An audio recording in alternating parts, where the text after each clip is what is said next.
Bagian ketiga atau bagian terakhir dari survei persepsi yang kami lakukan menyambut Hari Kemerdekaan, yaitu kami bertanya, walaupun memang di pertengahan abad ke-20 hingga abad ke-21 ini merupakan abad yang relatif aman dari perang, tetapi kami bertanya kepada publik, ada atau tidak sih negara yang menurut Anda masih menjadi ancaman bagi Republik Indonesia? Nah, ini adalah persepsi. Anda bisa lihat datanya di layar Anda ini. Ternyata ada beberapa negara yang dianggap oleh publik kita merupakan ancaman bagi Indonesia. Yang pertama yang paling besar itu adalah Cina atau Tiongkok, begitu ya. 31,5% publik menganggap Cina mengancam Indonesia.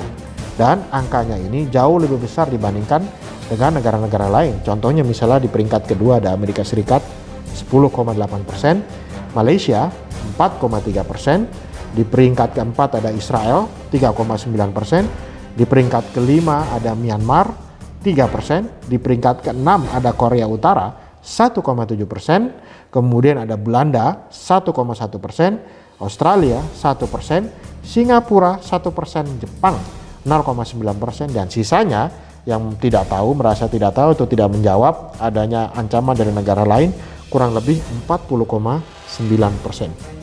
Setelah kami bertanya apa-apa saja negara yang menurut publik itu bisa menjadi ancaman bagi mereka, kami kemudian bertanya 3 negara yang dianggap menjadi sumber ancaman utama, apa sih yang menyebabkan publik itu merasa bahwa mereka itu terancam. Walaupun memang peringkat kedua dan ketiga itu sebenarnya secara persentase itu jauh lebih kecil kan. China itu dianggap menjadi ancaman 31,5%, Amerika Serikat itu hanya 10,8%, dan Malaysia lebih kecil lagi 4,3%. Jadi memang secara dominan memang publik Indonesia merasa bahwa Tiongkok dan China ini menjadi ancaman untuk sementara ini. Alasannya kenapa Anda bisa lihat pada layar Anda, kami bertanya ini secara terbuka, orang boleh bebas menjawab. Mengapa orang merasa bahwa China menjadi ancaman bagi negara Indonesia?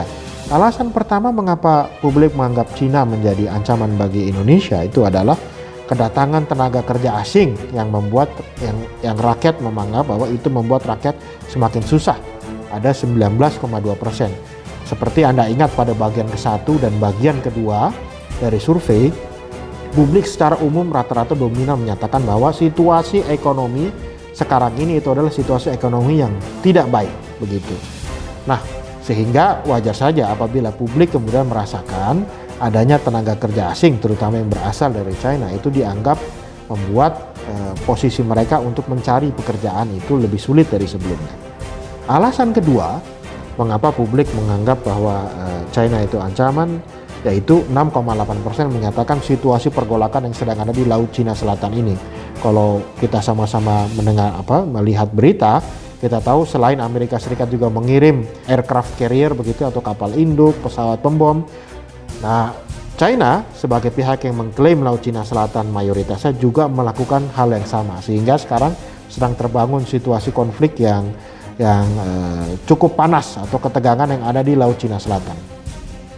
Kemudian yang ketiga, 6,8% menyatakan bahwa China itu membahayakan kedaulatan NKRI.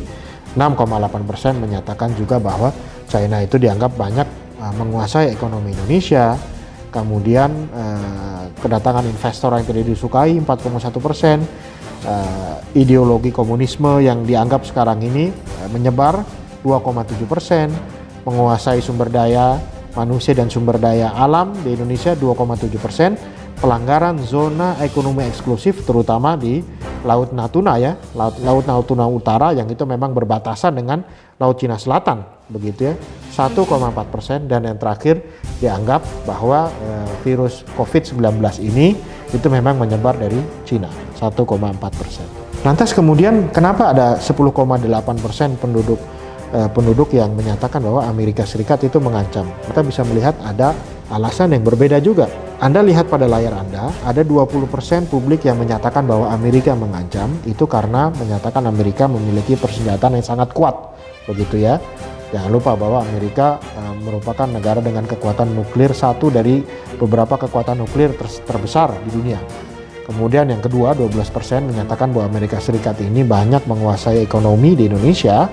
4% menyatakan bahwa terlalu banyak produk Amerika yang kita import 4% menyatakan bahwa Amerika itu telah menguasai SDM dan sumber daya alam.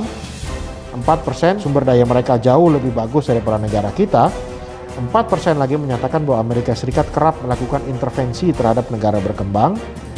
Dan 4% menganggap bahwa Indonesia ini sebenarnya nilainya strategis bagi Amerika.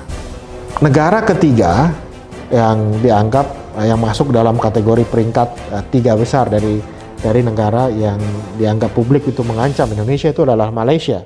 Dan saat kami bertanya kepada mereka, ada 4 alasan utama kenapa Malaysia ini dianggap sebagai ancaman.